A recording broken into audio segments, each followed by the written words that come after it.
you're a paratrooper, sir. 2 parts. Why the paras? आपने क्यों join करी सर? और दूसरी चीज है कि हमारे यहां पैराट्रूपर्स को उतनी तवज्जो नहीं दी जाती. We don't give that kind of importance and focus. Yes, the elite of the elite, but then it's a small regiment sir.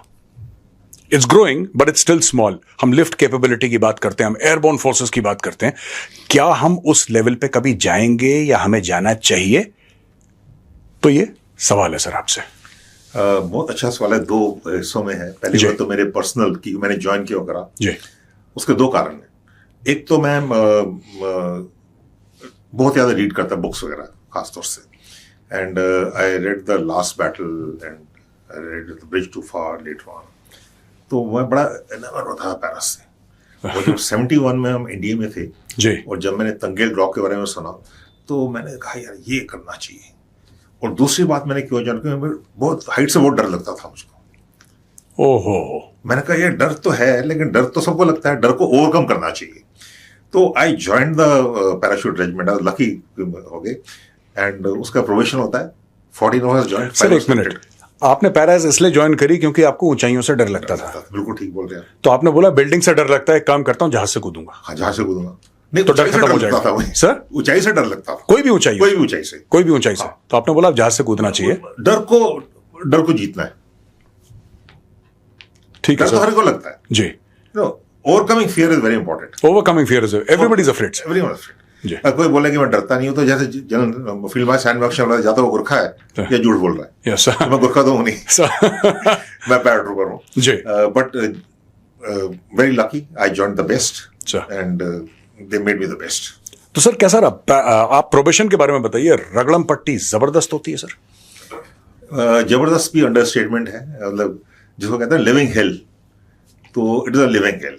बहुत आपको स्ट्रेस में डाला जाता है जी. बिकॉज एम जो होता है कि to break your will.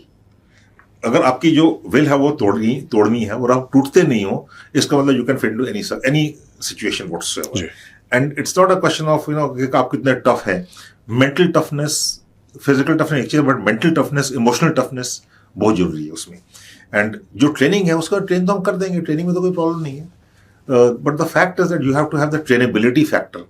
Attitude जो होता है ना वो होना चाहिए. कैसे तोड़ने की कोशिश करी सर?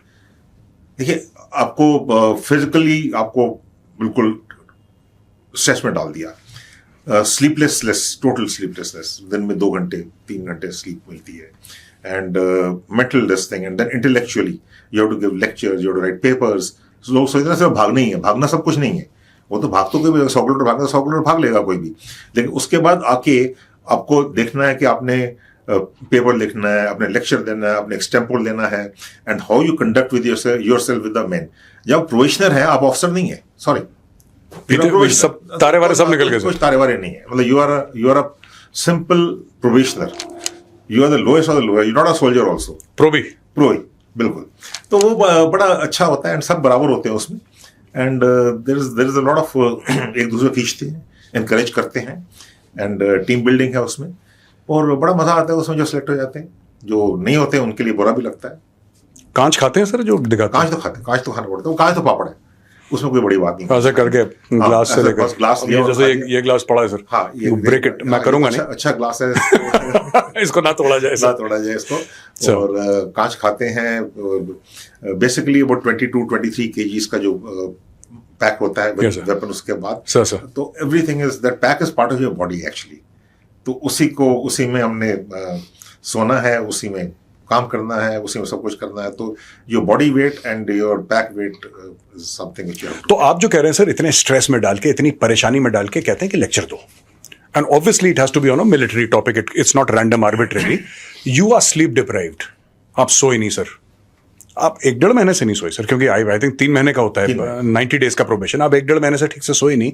कभी 1 घंटा, कभी 2 घंटा. If you are very lucky 2.5-3 घंटा. बट ऐसे स्लीप साइकिल आपका चलता है. उसके ऊपर कहते हैं अच्छा लिख के दो. May be somebody says write a book review on this. You don't even know what you're writing, sir. नींद के बारे में exhaustion. पढ़नी पड़ती है. हाँ, पढ़नी तो पड़ती है सर. जी, बुक रिव्यू लिखते हैं, करंट टॉपिक्स लिखते हैं, असेसमेंट्स लिखते हैं और अपने थॉट प्रोसेस लिखते हैं. मतलब एक छोटा टॉपिक, अगर आपको हमारे टाइम पे तो खैर पैसे नहीं होते थे, और आपको 1 लाख की लॉटरी लगी तो आप क्या करोगे? So that sort of a thing also, because it shows your psychology. Sir. What do you want to do with it now? बोले 1 लाख रुपए मिले मैं सो जाऊंगा क्या करें से 1 लाख रुपए लग गया, मैं फौज छोड़ दूंगा। तो ऐसे 1 लाख रुपए उस टाइम में बहुत होता था, बहुत होते थे, बिल्कुल होता था बल्कि। तो मतलब बड़े इंटरेस्टिंग से सिचुएशंस आते हैं। Sure. एंड हमारे टाइम पे तो प्रोबेशन फॉर्चुनेटली 1 मंथ ओनली, लेकिन अच्छा, डे टाइम में in the month of July, Sure. और जुलाई गर्मी बहुत होती है, Sure. हमने जितने रन्स थे हमारे फुल फ्लेज डे टाइम पे होते थे। एंड सर पल्टन was in which location sir? पहले ग्वालियर में हुआ, Sir. फिर आगरा में हुआ, 1 महीना ग्वालियर में, 1 महीना आगरा सेंटर में, और फिर यूनिट में। और दिन के टाइम सब कुछ होता है, क्योंकि रात को फिर आपको बाकी काम करवाने पड़ते थे, ग्लास खाने पड़ते थे। तो ये होता है। And so the last race back, sir, they say that that is also tradition of the para, sir. आखिरी दिन या आखिरी इवेंट वही होता है। That is the last event. वो उसमें तो जब वहां पहुंच गए तो पहुंच गए, क्योंकि उससे पहले बहुत सारे ड्रॉप आउट आए थे मेडिकल के लिए। If you are medically unfit तो मतलब किसी का स्ट्रेन हो जाता है, किसी एंकल हो जाता है, पैर टूट गया सर, किसी का स्ट्रेस फ्रैक्चर हो जाते हैं। जी जी। तो कई जस्ट गिव अप भी कर देते हैं। Yes sir. They can't cope up also. So you have to be medically fit, you are emotionally fit. जज्बा होना चाहिए ना, जज्बा इज वेरी इंपॉर्टेंट। कि जज्बा है, गुर्दा है, दोनों चीजें। तो अगर वो नहीं होगा तो फिर आप अनफिट। सर ये पैरा वाले क्या बोलते हैं सर, दिल दिमाग और घुटना एक लाइन में, इसका क्या मतलब है? एक लाइन में मतलब कि आपका दिल दिमाग और घुटना, और मैं इसमें एक और कलमे वाली उंगली, दैट मीन जो एक्शन जो है वो उसमें तालमेल होगा। तो कलमे वाली उंगली, कलमे वाली उंगली, everything is action, trigger. Yes sir, trigger. तो दिल दिमाग कलमे वाली उंगली, घुटने का जोर तो है ही है। तो कभी लोग बोलते हैं पैरा वाले तुम्हारा दिमाग नहीं है, ऐसा नहीं है। पैरा वाले बहुत दिमाग होता है, because he is been through the toughest of circumstances and he knows he gets the toughest of jobs and failure is not an option for him. Yes sir. And success is not a probability. जो task मिलते हैं, success की probability तो है नहीं उसमें sir, और failure option नहीं है। There is no silver medal sir, there is no silver medal. You can't, मतलब give the example surgical strikes. जितने लोग गए, अगर एक आदमी पीछे रहता तो क्या होता बताइए। मतलब 7 टीम्स वर देयर, अंदर गए, इन्फिल्ट्रेट करना लाइन ऑफ कंट्रोल पे, which is the most manned and mind border in the world. Yes sir. ठीक है, उसमें इन्फिल्ट्रेट करके, ठीक है, आपने इंसर्ट कर दिया, सरप्राइज अचीव कर लिया, लेकिन जब हमने फायरिंग की सरप्राइज खत्म हो गया, उसका आपने टारगेट डिस्ट्रॉय किया, उसके बाद आप वापस आए और each and every man came back. As well also sir. Expectation very difficult, you know, उसको रिट्रीव करा आपने सर, तो मोस्ट डिफिकल्ट तो वो है। तो जो मैं कहने की कोशिश कर रहा हूं कि ये सब ट्रेनिंग से आता है। Training training training and training till it becomes second nature sir. It becomes second nature.